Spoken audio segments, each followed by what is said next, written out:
In life, we are constantly faced with situations that trigger strong emotions. Anger, fear, frustration. Our natural instinct is often to react immediately, driven by these emotions. But reactions are impulsive. They bypass thoughtful consideration. They often escalate problems instead of solving them. Training your mind to respond instead of react is about creating a moment of space between the stimulus and your action. When you respond, you take a pause. You breathe. You step back mentally and assess the situation with clarity rather than emotion. Responding allows you to choose your action consciously rather than being pulled by your emotions like a puppet on strings. It's not about being The key to training your mind lies in daily practice. mindfulness, meditation, journaling.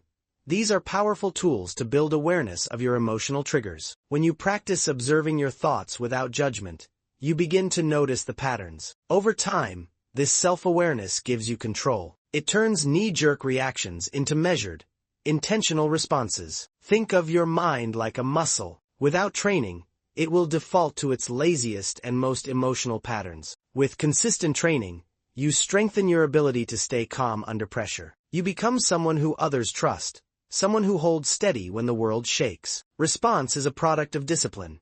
Reaction is the product of undisciplined emotion. Mastering the art of responding rather than reacting is a lifelong journey, but it changes everything. It protects your peace, strengthens your relationships, and sharpens your leadership. Each time you pause, breathe, and choose your response, you step closer to true self-mastery. The strongest mind is not the one that fights every battle, but the one that chooses which battles are even worth fighting. Every moment in life is a choice. A comment, a betrayal, a disappointment. These are inevitable. What matters is not what happens to you, but how you handle it. Reacting is easy. It is automatic, thoughtless, and emotional. Responding, on the other hand, demands strength. It asks you to rise above your first impulse and act with purpose, not with panic. The mind, left untrained, is like an unbroken horse, wild, unpredictable, and dangerous. But when you train your mind, you reclaim your power. You create a sacred space between stimulus and action. In that space, you are free. Fritucuse patiens over anger, wisdom over ego, and courage over fear. That space is where real strength lives. Training your mind requires relentless self-discipline. It is the art of catching yourself, in the heat of anger, in the fog of frustration, and choosing differently. It is not suppression.